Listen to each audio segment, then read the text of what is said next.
हुक्मरानी हुसैन की है तो वो जिक्र हुसैन इब्ने अली जरूर सुनेगा। लोग समझते हैं कि शायद इतना अरसा पहले ये वाक़या रूनुमा हुआ और अभी तक शिया कौम उसी वाक़े को दोहराए जा रही है। ये मजलिस हुसैन सिर्फ रस्म या रवाज नहीं होता, मजलिस शबीर के आज भी वो फायदे हैं जो किसी और मजहब में नहीं है। मैं मजलिस शबीर के फायदे गिनवाऊं, उसके बाद एहतराम हुसैन की दो चार सतरें पढ़ूं। मजलिस इमाम हुसैन अलैहिस्सलाम का सबसे पहला फायदा यह है कि जिक्र शबीर, जिक्र हजरत इमाम हुसैन अलैहिस्सलाम अपने अंदर वो वुसअत रखता है कि जितनी देर बंदा मजलिस हुसैन में बैठे अबलीस के शर से महफूज रहता है।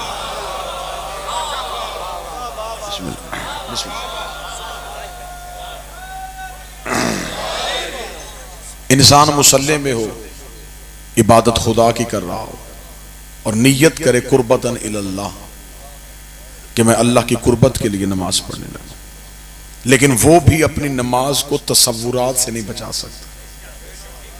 कभी कोई ख्याल, कभी कोई ख्याल, कभी कोई फिक्र, कभी कोई फिक्र, कभी कोई सोच। नमाज खत्म हो जाती है, सोचे खत्म नहीं होती।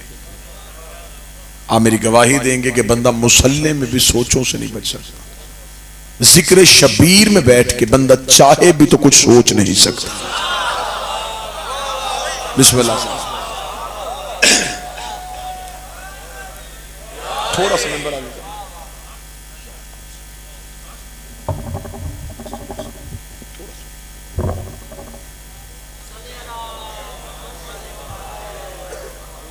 बस ठीक हो, ठीक,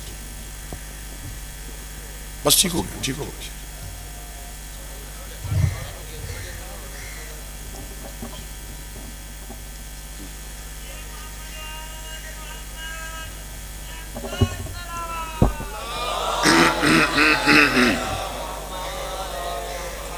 मुतवज्जह साहब, मजलिस हजरत इमाम हुसैन अलैहिस्सलाम में बंदा चाहे भी तो दुनियावी सोच नहीं सोच सकता। वजह क्या है? मैं वजह पढ़ता हूं।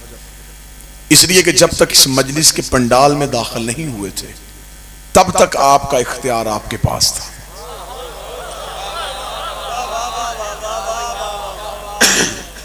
इमाम हुसैन अलैहिस्सलाम ने जो सबसे पहली चीज आपसे ली, हुसैन ने तुमसे तुम्हारा इख्तियार छीन लिया। अब मजलिस में बैठ के हम अपने नहीं रहे,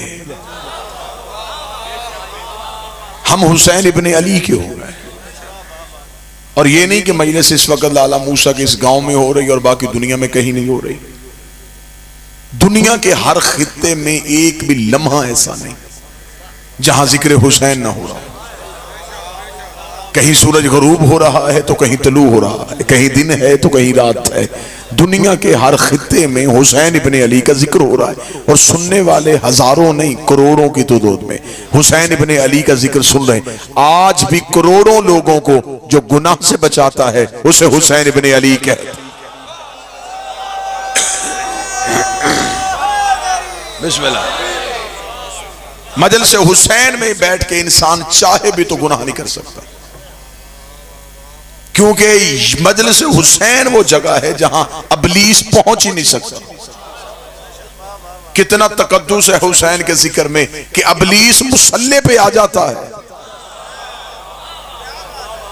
जिक्र शबीर में नहीं आता। मजलिस हुसैन का पहला फायदा शर्र शैतान का खात्मा। मजलिस हुसैन का दूसरा फायदा, मजलिस हुसैन में बैठो गरूर का खात्मा होता है, तकब्बुर का खात्मा। मैं बिल्कुल सादा गुफ्तगू करूंगा लेकिन आपकी अजहान जो है वो उसकी नुमाइंदगी जरूर करेगी। गरूर का खात्मा, तकब्बुर का खात्मा। मजलिस शबीर में यहां इस वक्त मजलिस हो रही है, अभी बाहर दरवाजे से कोई शोर आए कि जी कोई मिनिस्टर आ गया है, तो क्या मजलिस रुक जाएगी? क्या लोग उठ के खड़े हो जाएंगे? नहीं। मजलिस हुसैन वो जगह है जहां किसी का ओहदा नहीं देखा जाएगा।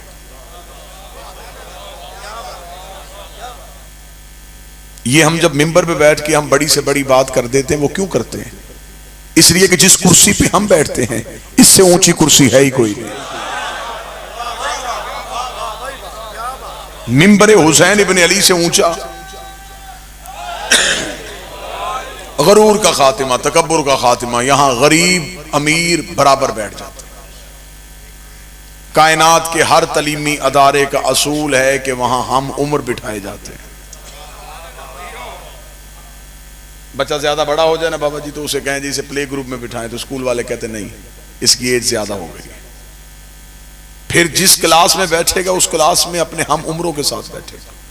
क्या कहने शब्बीर तेरे मकतब के, यहां 80 साल के बच्चे के साथ, 80 साल के बुजुर्ग के साथ 5 साल का बच्चा, अमीर के साथ जुड़ के गरीब, गरीब के पहलू में अमीर, अमीर को अमीरी पे नाज कोई नहीं, गरीब को गुर्बत पे शर्मिंदगी कोई नहीं, पढ़े लिखे को इल्म पे तकब्बुर कोई नहीं, जाहिल को अपनी जहालत पे पेशेवानी कोई नहीं। क्योंकि ये कायनात का वह दरवाजा है, यहां ना ओहदा बताया जा सकता है, यहां ना दुनिया का मंजरत बताई जा सकती है, इसलिए कि ये कायनात का वह दरवाजा है। इस दरवाजे पे एक बहुत बड़ा ओहदेदार आया था, उसने दरवाजे पे दस्तक दी थी, अंदर से पूछा गया था कौन है, तो उसने ये नहीं कहा था मैं सैयदुल मलाइका हूं, उसने ये नहीं कहा था मैं अफजलुल मलाइका हूं, उसने कहा अना खयातुल हसनैन, मैं हसनैन का दर्जी हूं। फिजा ने कहा मुझे खबर है तू जबरील है, जबरील बन के तारुफ क्यों नहीं करवाया? उसने कहा फिजा तुझे नहीं पता ये वहां दरवाजा है, यहां ओहदे नहीं बताए जाते, नौकरियां सुनाई जाती। यहां ये नहीं बताना, बिस्मिल्लाह, यहां ये नहीं बताना कि हम कौन है, यहां ये बताना है कि ये क्या कहते हैं। क्या कहने हुसैन तेरे इख्तियार के। 9 लाख ने समझा था कि शायद कत्ल हो गया हुसैन, ऐसी जंग जीता हुसैन, पूरी कायनात में किसी के इतने घर नहीं।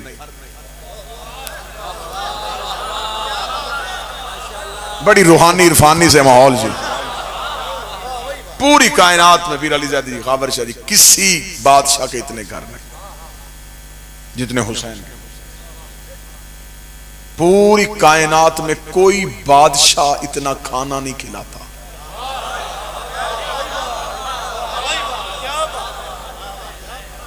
जितना हुसैन इब्न अली खिलाता। हर मजहब में अपने मजहब के पेशवा को खुश करने के लिए दस्तरखान बछाए जाते हैं। ईसाइयों के चर्च में भी खाना बंटता है, मुसलमान को जाने की इजाजत नहीं। 27वीं की शब या रमजान के दिन मुसलमान भी रोजा अफ्तार करते हैं, ईसाई को आने की इजाजत है। हिंदू भी अपने धर्म के तहत प्रसाद तकसीम करते हैं, मुसलमान को आने की इजाजत नहीं। क्या कहने हुसैन तेरे बांटने के। हुसैन बांटता है, कोई शर्त नहीं है, शिया खाए, सुन्नी खाए, हिंदू खाए, ईसाई खाए। फिर मुझे गुजरात ये जुमला कहने की इजाजत है, पूरी कायनात में इस तरह रिस्क या खुदा देता है या फिर हुसैन या खुदा देता है।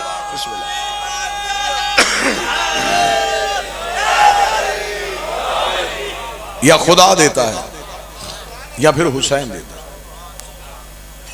पूरी कायनात में कोई सखी इतना पानी नहीं पिलाता जितना हुसैन पिलाता। अगली सतर कहूंगा तो अकीदे और ज्यादा बेहतर हो जाएंगे। पूरी कायनात में किसी बादशाह के इतने नौकर नहीं। हाँ, जितने हुसैन इब्ने अली के नौकर।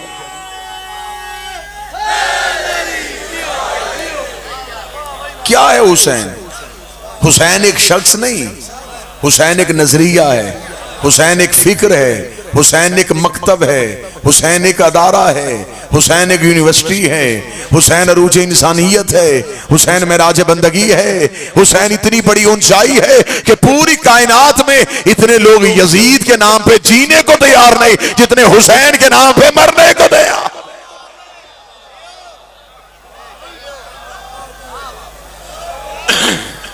ये क्या है? ये चाहत है हुसैन। किसी शॉपिंग प्लाजे में एक बम ब्लास्ट हो जाए, वो प्लाजा खत्म हो जाए। किसी बाजार में एक दफा दहशतगर्दी हो जाए, खौफ लोगों के सर पे बैठ जाए, कि यहां नहीं जाना, खौफ है, यहां लाशें गिरी थी। सदियों पहले करबला में 9 लाख ने 72 कत्ल किए थे। आज 3 करोड़ कह रहा है कि मैंने करबला जाना है। ओए होए होए,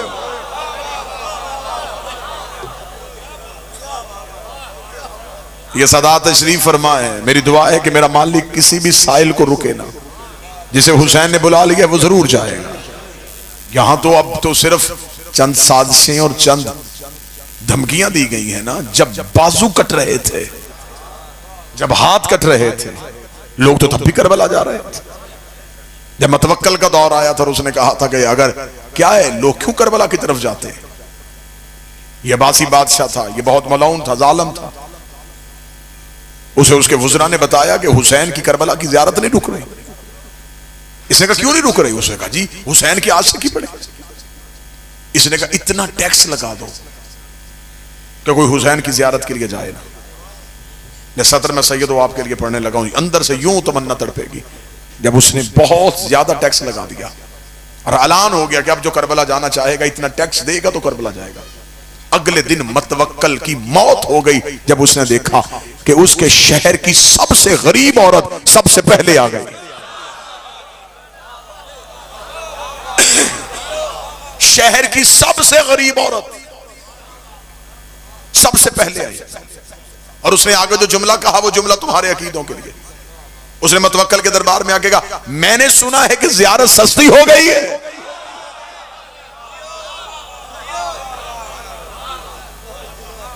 उसने कहा बुढ़िया टैक्स लग गया है।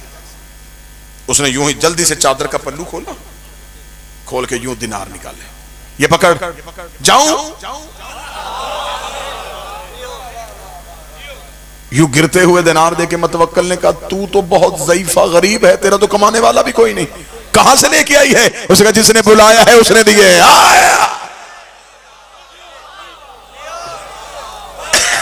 रात कह के सोई थी हुसैन तेरी ज़ियारत के लिए आना है। ख्वाब में आके उसने कहा चादर उठा। जिसने बुलाया उसने दिए। पकड़ अब जाऊं? इसका रुक, अभी करबला नहीं जाना। इसने फौरन वुज़रा को बुलाया। वुज़रा को बुला के इसने कहा नहीं, टैक्स लगाने से नहीं होगा। हुसैन तो अपने नौकरों को दिरहम दिनार दे रहा है। उन्होंने कहा फिर क्या करें? उसने कहा कोई और सख्त शर्त लगाओ। क्या शर्त लगाएं? उसका जो हुसैन की ज़ियारत के लिए जाए उसका एक बाजू काटो। बाजू कटवाएगा करबला जाएगा। अगले दिन जब साइलों के दरबार में आने का वक्त हुआ, क्या मतवक्कल साइलों को सुनेगा तो वही बुढ़िया। अब देखिएगा, जुमला सुनिएगा, अकीदत देखिएगा। वही बुढ़िया अपना दायां हाथ सर पे रख के मतवक्कल के दरबार में। मतवक्कल ने कहा बुढ़िया अब क्यों आई है? उसने कहा मैंने सुना है ज़ियारत मुफ्त हो गई है।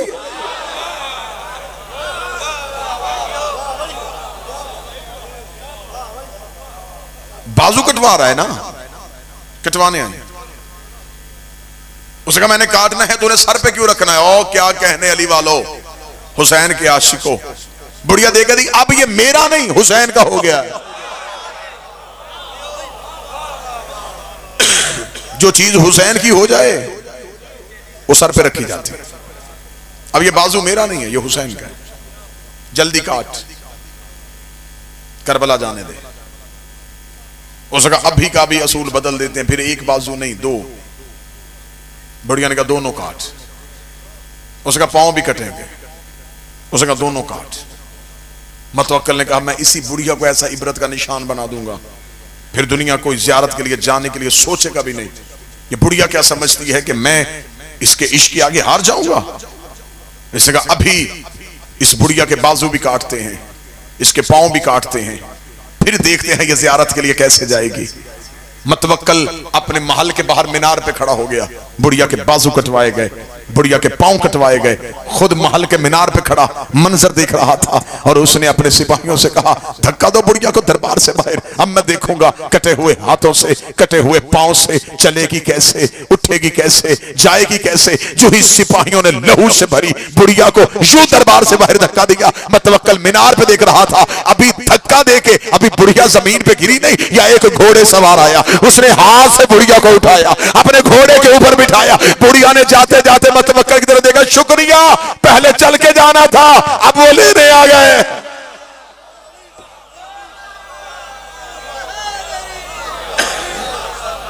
पहले मैंने चल के जाना था।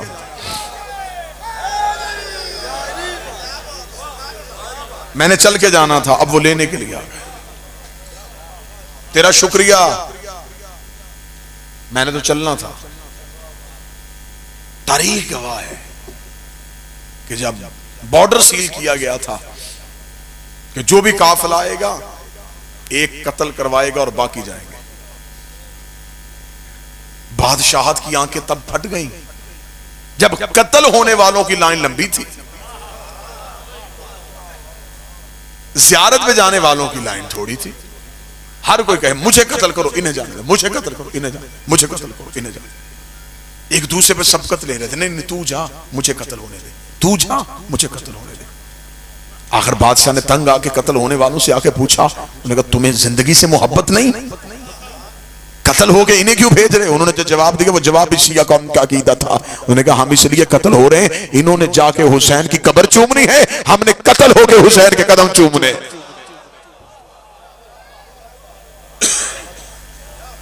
मोहब्बत हुसैन ये है कि हुसैन आज भी करबला में खींच रहा है।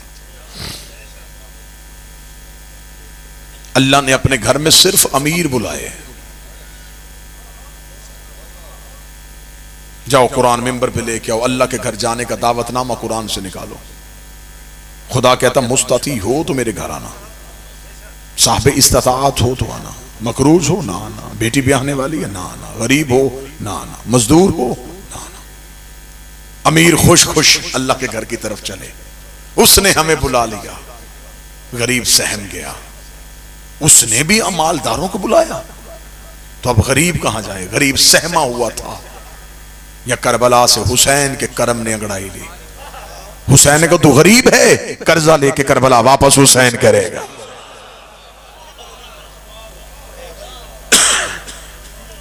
मासूम का फरमान है नमक से खाना खा लेना, करबला की ज़ियारत को तर्क ना करना। नमक से खाना खाओ, करबला जरूर जाना। इमाम ने फरमाया उधार ले लो किसी से, किसी के पांव पड़ जाओ कि मुझे इतना दे दे, मैं एक बार करबला जा सकूं। जब इमाम ने यह जुमला कहा तो सामने बैठा हुआ बंदा रो पड़ा। उसने कहा मौला वापस आके भी तो उसी ने कर्ज उतारना है ना, तो फिर वो मांगेगा कैसे? इमाम ने तड़प के कहा जो उसका कर्जा नहीं रखता वो तुम्हारा रखेगा।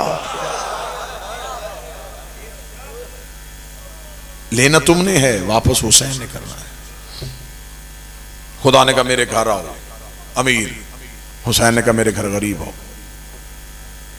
खुदा ने कहा मेरे घर आओ मैं पिछले गुनाह माफ करूंगा। हुसैन ने कहा मेरे घर आओ मैं अगले गुनाह भी माफ करूंगा। जाओ जाके उलमा के सरों पे कुरान रख के पूछो, अल्लाह के घर जाओ तो खुदा ने शर्तें रखी हैं। लिबास एक पहनवाऊंगा, सर मुंडवाऊंगा, खुले मैदान में सुलवाऊंगा, पहाड़ियों के दरमियान दौड़ाऊंगा, अपने घर के साथ चक्कर लगवाऊंगा। कभी कहूंगा पत्थर चूमो, कभी कहूंगा पत्थर मारो, कभी कहूंगा जागो। जब एहराम बांध लोगे फिर मेरी शर्तें हैं, तिनका नहीं तोड़ सकते, मच्छर नहीं मार सकते, झूठ नहीं बोल सकते, गीबत नहीं सुन सकते, वरना एहराम बातिल हो जाएगा। इतने सारे काम तुमने करने हैं, फैसला फिर मैंने करना है कि मैंने हज कबूल करना है कि नहीं करना, हज रखना है कि नहीं रखना। क्या कहने हुसैन तेरे करम के। हुसैन ने कहा तू सिर्फ नीयत कर, कबूल पहले करूंगा, सफर बाद में करवा। हुसैन ने कहा तू सिर्फ नीयत कर कि मैं करबला आना चाहता हूं, तू नीयत कर। हुसैन कहते हैं मैं तुझे पहले गुनाहों से माफ करूंगा। अब सत्र सुनो। एक बंदे ने इमाम से पूछा, उसने कहा मौला हर अमल करने के बाद कबूल होता है, नमाज पहले पढ़ो बाद में कबूल। रोजा पहले रखो बाद में को। खुदा ने कोई अमल पहले कबूलियत में नहीं लाया, पहले अमल करो फिर कबूल। ये करबला की वाहद ज़ियारत है, ये कबूल पहले अमल बाद में। इरफान वाले बंदे सतर सुनना, पूरी जिंदगी सतर का नशा रखना। इमाम ने फरमाया वाहद कायनात में हुसैन की जर्री है जिसे हाथ लगाने से पहले बदन का मासूम होना जरूरी है।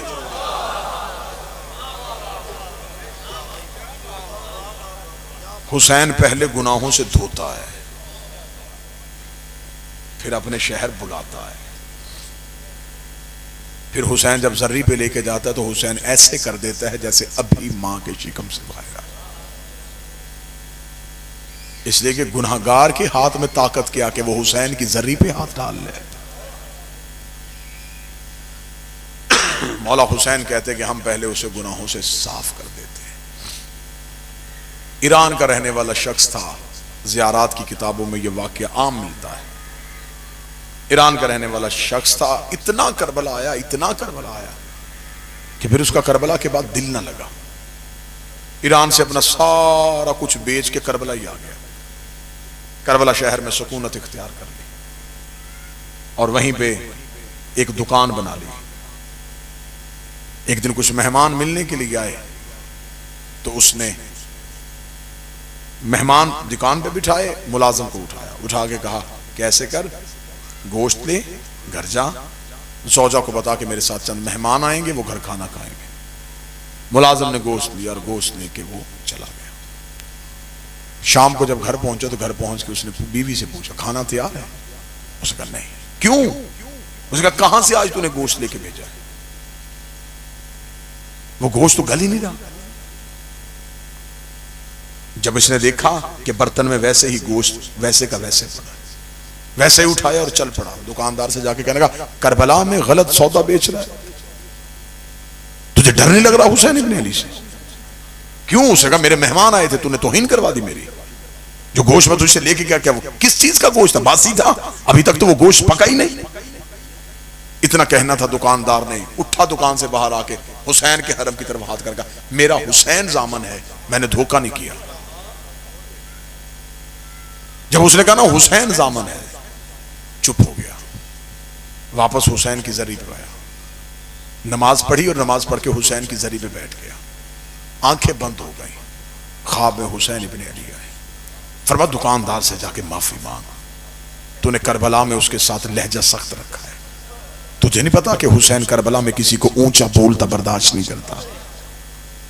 इसका मौला धोखा किया उसने मेरे साथ। इमाम धोखा नहीं किया, जिस मुलाजिम को तूने गोश्त दिया था वो गोश्त लेके मेरे हरम से होके गुजरा था, और जो गोश्त मेरे हरम से गुजर जाए उस पर आग असर नहीं करती।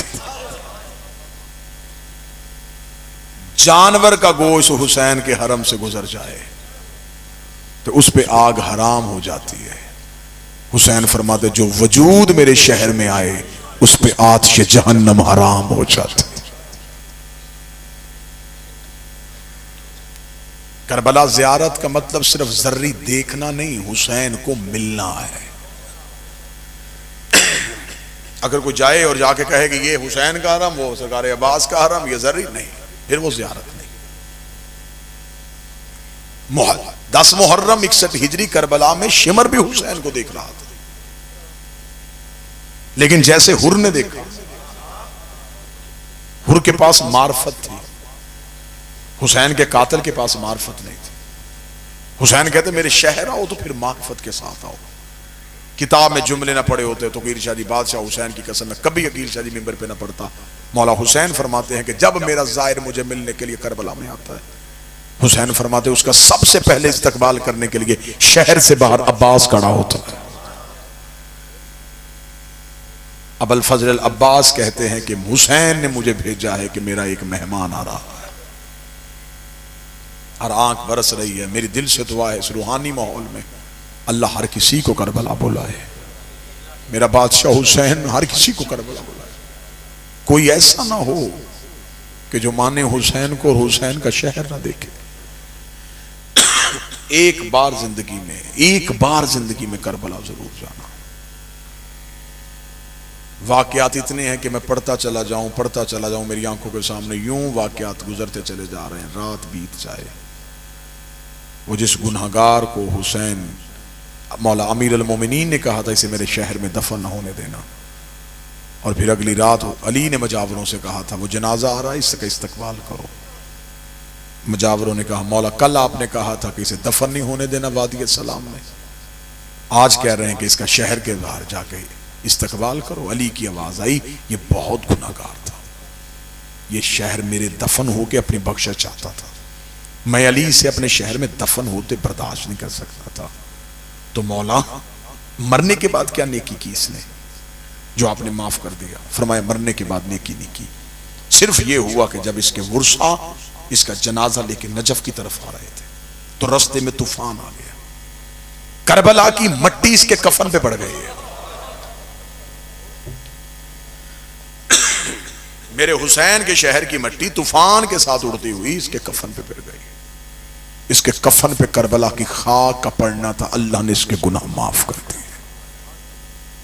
अब जाओ इसका इस्तकबाल करो, इसके कफन पे करबला की मट्टी है। यही तो वजह है कि हम अपने मरने वाले के कफन में सजदागार रखते हैं ताकि हुसैन के शहर की याद इसके कफन में साथ जाए। एक बार करबला जरूर जाओ ताकि 70 कदम पे वो मकाम देखो जहां बहन देखती रही है और भाई ज़िबा होता है। सादात व मोमिनीन से माफी मांग के बादशाह हुसैन की इज्जत की कसम, शाह जी आप जाएंगे, करबला इतना सुन के नहीं रुलाती जितना करबला देख के रुलाती। सारी जिंदगी भी जाकरों से करबला सुनो, वैसे नहीं तड़पोगे, जब जाके देखोगे ना फिर तड़पोगे। अभी तक बहुत से गोशे हैं जो पढ़े ही नहीं गए।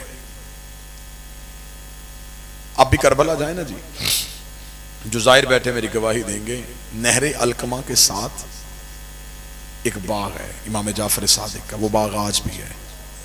अल्लाहुम्मा सल्ली अला मुहम्मद। जाहिर वहां जाते हैं और वहां से मौला इमाम जाफर सादिक के बाग से खजूरें लेके आते हैं। नहरे अलकमा के बिल्कुल बाहर एक मस्जिद है, उसे कहते हैं मस्जिद साहिबुज़्ज़मान। ये बाब सिदरा के बिल्कुल सामने ये मस्जिद साहिबुज़्ज़मान है, वहां एक मस्जिद बनी हुई है। अल्लाह तुम आपको लेके जाए, वहां जाओ। उस मस्जिद की फजीलत क्या है? उसकी फजीलत में लिखा है कि जब भी मेरा 12वां करबला आता है हर शब जुमा, तो मौला इमाम ज़मा इस मस्जिद में पहले आते हैं, यहां 2 रकत नमाज पढ़ के यहां से नंगे पांव नंगे सर फिर अपने जद हुसैन की जियारत के लिए जाते हैं। शबे जुमा वो मस्जिद खचाखच भरी होती है कि आज मौला ने अपने बाबा की जियारत के लिए आना। यह है पहली फजीलत। अब इस मस्जिद की गुर्बत क्या है, यहां मस्जिद बनी क्यों? अब किताबों ने एक रवायत सुनाई है कि जब हुसैन घोड़े से गिरे थे तो यहां गिरे थे। पहली बार जब हुसैन ने मुर्तजिज की जीन छोड़ी है ना, तो जहां हुसैन गिरे वहां अब मस्जिद साहिबुज़्ज़मान है। मस्जिद साहिबुज़्ज़मान से सीधा देखो तो बाबे सिदरा, बाबे सिदरा से आगे सेहन, सेहन के आगे बरामदे, फिर आगे मौला हुसैन की जर्री। अगर ये नापा जाए ना तो ये 1.5 से 2 किलोमीटर का सफर है। 1.5 से 2 किलोमीटर सफर है मस्जिद साहिबुज़्ज़मान से हुसैन की कब्र तक। जब मैं पहली बार करबला गया तो मैं करबला साथ साथ सफरनामा लिख रहा था, 2009 था। मैंने लिखा हुसैन यहां गिरे। उसके बाद बाबा जी मैं चल पड़ा। मैं रास्ते में सोचता आया गिरे वहां थे, दफन वहां कैसे हुए? हुसैन की लाश तो उठाने वाला ही कोई नहीं था। अकबर की लाश हुसैन ने उठाई, अब्बास की लाश हुसैन ने उठाई, कासिम की लाश हुसैन ने उठाई। जब गरीब ने घोड़े की जीन छोड़ी तो हुसैन का लाश ही उठाने वाला कोई नहीं था। तो फिर ये 2 किलोमीटर का सफर हुसैन का कैसे हुआ? मैं जहन में ये सवाल सोचता सोचता आ गया, मेरे अक्ल काम ना करे। या वो रवायत ठीक नहीं? अगर जर्री ये है हुसैन की तो गिरे वहां कैसे? यही सोचता सोचता मैं इमाम के हरम में दाखिल हो गया। मगरबैन की नमाज का वक्त था, मुझे आज तक याद है। नमाज मगरबैन मैंने जमात के साथ अदा की। अदा करने के बाद मैं हुसैन की जरी पे गया। मैंने जरी पे जाकर रो के यही सवाल किया, मौला गिरे आप वहां थे, दफन यहां किसने किया? रोता रोता मैं जितनी देर जरी में रहा, मैं बाहर निकल आया। बाहर आया तो एक स्याह अमामे में आलम दीन जियारत पढ़ रहे थे। मैं उनके करीब खड़ा हो गया, मैं रो रहा था। उन्होंने जियारत की किताब बंद की। मैंने उनसे पूछा, आप उर्दू सुन लेते हैं? उसने कहा, मेरा ताल्लुक हिंदुस्तान से है। मैंने कहा, मैं पाकिस्तान का ज़ाहिर हूँ, एक रवायत की तस्दीक चाहता हूँ। उसने कहा, पूछ। मैंने कहा, वो जो मस्जिद साहिब ज़मान बनी है, ये रवायत ठीक है? हुसैन वहां गिरे थे? उसने कहा, बिल्कुल ठीक है। बाबूजी, मैंने कहा, अगर गिरे वहां थे, दफन यहां कैसे हुए? ये मिंबर है, शाम का वक्त है, मुझे हुसैन की कसम, उस आलम दीन के यूं बिला सकता, आंसू दाढ़ी में है। उसने इमामा उतारा, मेरा हाथ पकड़ा, बिल्कुल हुसैन की जरी के सामने जाकर कहा, मुझे कब्र हुसैन की कसम है, पूछ तूने लिया है तो मैं बता देता हूं, हुसैन गिरे वहां थे। यहां तक हुसैन चल के नहीं आया, शेमर ने हुसैन की जुल्फों पे हाथ डाला। हुसैन को लेके आया हुसैन की बहन के खैमे के सामने। इसने ऊंची आवाज से कहा, इसकी बहन का खैमा कहां? जहां डीला ज़ैनबिया है, यहां आपसे ज़ैनब उठी। आवाज आई, जुल्फों से हाथ निकाल। जिन जुल्फों में हाथ आया, क्या ये आम जुल्फे थी? जब इमाम हुसैन अलैहिस्सलाम ने मदीना छोड़ा तो इमाम हुसैन अलैहिस्सलाम के घर में कनीज रहती थी। वो कनीज कूफे की रहने वाली थी। ये मौला अली के पास आई थी। इसने कहा, मैं शायरा हूं, मैं या अली आपसे शेर सीखना चाहती हूं। अली ने फरमाया, तू मस्तूर है, मैं तुझे अपनी शागिर्दा नहीं कर सकता। इसने कहा, फिर मैं तो आपके इल्म से बहरबर होना चाहती थी, क्या करूं? अली ने फरमाया, मेरे घर में मेरी बेटी है, हू बहू अली है, तो ऐसे कर, मेरी शहजादी की शागिर्दा हो जा। ये कूफे में बीबी की शागिर्दा रही है। फिर बीबी जब कूफे से वापस मदीने आ गई है, फिर ये कूफे में नहीं रही, ये बीबी के साथ ही आ गई है। ये मौला के घर की कनीज थी, अस्मा इसका नाम था। ये शेर लिख लेती थी। जब 28 रजब को हुसैन घोड़े की जीन पे बैठे तो इसने एक शेर पढ़ा था। इसने कहा, मदीने वालों दरवाजे खोल के देखो, तौहीद का वारिस घोड़े पे बैठ रहा है। इसने शेर पढ़ा, हुसैन को इसका शेर इतना अच्छा लगा, हुसैन ने अपने अमामे में से अपना एक बाल तोड़ा। तोड़ के हुसैन ने फरमाया, फिजा इसे कह तेरे शेर की कीमत। जो ही हुसैन ने बाल तोड़ा तो वो कनीज दूसरा शेर पढ़ने लगी। दूसरा शेर पढ़ने लगी, ज़ैनब की आवाज़, फिजा इसे कह चुप हो जा, अब हुसैन ने बाल तोड़ा, ज़ैनब से बर्दाश्त नहीं होगा। जो भाई का एक बाल टूटना बर्दाश्त नहीं कर रही थी, क्योंकि यहां पे शबीए अलम की बरामदगी है। मैं 4 सतरें पढ़ूंगा बादशाह अब्बास की इज्जत पे। सैयदों का मान था गाजी,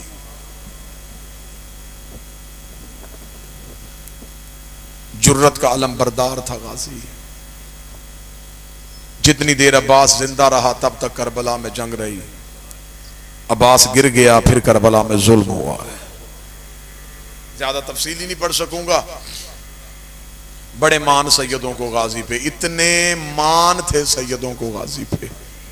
मिर्जा अत्थर लखनऊ वाले लिखते हैं कि जब अब्बास मैदान में जा रहे थे, हुसैन पीछे पीछे चले। हुसैन की आवाज़, गाजी जा रहा है? हाँ मौला जा रहा हूँ। अब्बास अपनी तलवार मुझे दे जा।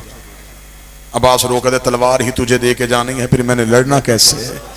हुसैन ने रोक के कहा, लड़ने के लिए नहीं भेज रहा, पानी लेने के लिए भेज रहा हूँ, गाजी तलवार दे। जब कहा गाजी तलवार दे, अब्बास ने देख के कहा, मौला तलवार मुझे मेरे हाथ में रहने दे, ये मैं वादा करता हूं मैं लड़ूंगा नहीं। इतना कहना था, हुसैन ने तलवार हाथों पे ली, हाथों में लेके गाजी तलवार लेके जाना चाहता, ये पकड़ तलवार, इन्हें जितना मारना मार, जितना दौड़ाना दौड़ा, लेकिन मैं इमाम बन के तुझे बता रहा हूं, जितने जख्म तूने शामियों को लगाने हैं, बदले मेरी ज़ैनब ने देने हैं, बदले मेरी सकीना ने देने हैं। अब्बास तूने इन्हें दौड़ाना है। इन्होंने ऊंटों के आगे कभी सकीना, कभी घोड़ों के आगे सकीना। अब्बास ने तलवार रेत पे फेंकी, रोकेगा मुझे पहले क्यों नहीं बताया, बदले तेरी बहनों ने दे। अब्बास बदले देने हैं मेरी बेटियों ने। जितने भी गाजी के नौकर बैठे हो, अब्बास की मां का एक बैन पढ़ूं और यहीं पे अलम बरामद हो गया। जब बशीर गया था ना मदीने, और इसने मदीने की गलियों में जाके कहा, मदीने वालों, मदीना उजड़ गया, मदीने वाले सैयद लुट के वापस आ गए। एक दरवाजे के सामने से बशीर गुजरा, पर्दे के अंदर से आवाज आई, बशीर कौन मारा गया? बशीर देखा था, बीबी हुसैन मारा गया। पर्दा घर का उठा, सर से लेके पांव तक चादर में लिपटी, झुकी कमर, हाथ में असा, बशीर के घोड़े की लजाम में हाथ डाल के कहती, मेरे दरवाजे के आगे ना क्या मेरा हुसैन मारा गया? बशीर देखा, मेरा हुसैन कहने वाली बीबी तू कौन है? रोकती, पर्दा कर, मैं गाजी की मां हूं। गाजी की मां का नाम आना था। बशीर घोड़े की जीन से उतरा, दोनों हाथ अपनी आंखों पे रखता, बीबी तुझे तेरे अब्बास का पुरसा हो, बीबी तुझे तेरे गाजी का पुरसा हो। रोकती, है बशीर मेरा अब्बास मारा गया? हाँ बीबी तेरा अब्बास मारा गया। रोकती, सच बता मेरे अब्बास को मारने वाली फौज कितनी थी? बशीर कहता, बीबी 9 लाख ने तेरा गाजी घोड़े से गिराया। रोके कहती, मैं नहीं मानती, 9 लाख से गाजी नहीं गिरता। मुझे बता, जब घोड़े से गिरा अब्बास को जख्म कहां आया था? बशीर कहता, बीबी माथे पे गुर्ज लगा था। रोके कहती, मेरा गाजी अली का शागिर्द था, जब अब्बास के माथे पे गुर्ज लगा अब्बास ने हाथ से रोका क्यों नहीं? बशीर रोका, हाथ होते तो रोकता, तेरे तो गाजी के बाजू कट गए। रोके कहती, अब मैं मान गई, हुसैन भी मारा गया। ज़ैनब भी कह, अजरको मिन अल्लाह, एक जुमले की इजाजत है, हुसैन भी मारे गए, ज़ैनब भी कैद। पहली बार आई गाजी की मां करबला में। जियारत के लिए जाएं, मौला अब्बास की जर्री के दाएं तरफ एक दरवाजा, उस दरवाजे की निशानी वहां एक मोटी सी जंजीर लटकी हुई, उसे कहते हैं बाब उम्मल बनीन। ये वही दरवाजा है जो खुले तो सीढ़ियां जो उतरती हैं, ये मौला अब्बास की हकीकी कब्र पे जाती है। मौला अब्बास के सरदाब को जो रास्ता जाता है, उस दरवाजे को कहते हैं बाब उम्मल बनीन। यहां लोग नमाज पढ़ते हैं, 2 रकत हदिया करते हैं, हाजतें मांगते हैं। अब मुझसे पूछो ये दरवाजा यहां क्यों बना है? जब पहली बार आई थी ना अब्बास की मां करबला, बीबी इस दरवाजे पे आई, 7 जनाबे बाकर थे। बीबी उम्मल बनीन की आंखों की बिनाई चली गई थी, कमर बीबी की झुकी हुई थी। रो के कहती है, बाकर मुझे कहां लेके जा रहा है? बाकर की आवाज है, अम्मा गाजी की कब्र पे। रो कहती, ना बाकर, मैं अब्बास को रोने नहीं आई, मैं हुसैन को रोने आई हूं। मुझे अब्बास की कब्र पे ना लेके जा, मुझे हुसैन की कब्र पे लेके जा।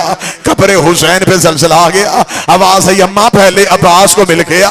इतना कहना था। बीबी ने कहा, अच्छा बाकर, फिर मुझे बता मेरे गाजी की कब्र कहां है? जो सैयद बैठे मुझे माफ कर देना। जनाबे बाकर ने बीबी उम्मल बनीन का हाथ पकड़ा, रोकेगा दाती ये है गाजी की कब्र। इतना कहना था, बीबी उम्मल बनीन ने हाथ मारे। रोकेगा दी बाकर, मैंने तुझे कहा था मुझे अब्बास की कब्र पे ले आ, तू तो मुझे असगर की कब्र पे ले आया है।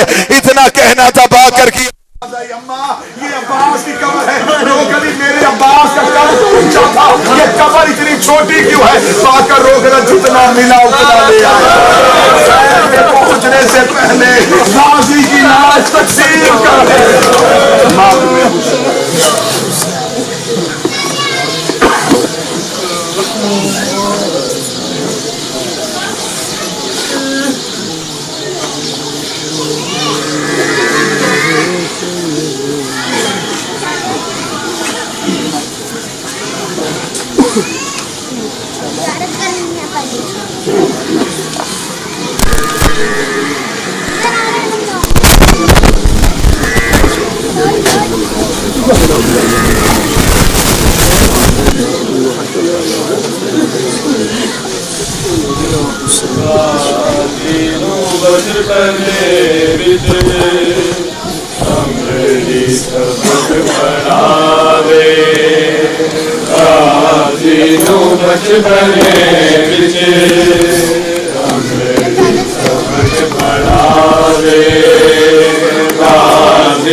बचपने बिच मेरी सबक पढ़ावे, गाजी नू बचपने बिच मेरी सबक पढ़ावे, गाजी नू बचपने बिच मेरी सबक पढ़ावे।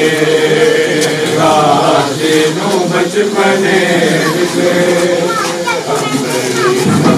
पढ़ावे तेनू बचपने विच सबक पढ़ावे तेनू बचपने विच सबक पढ़ावे तेनू बचपने विच तेनू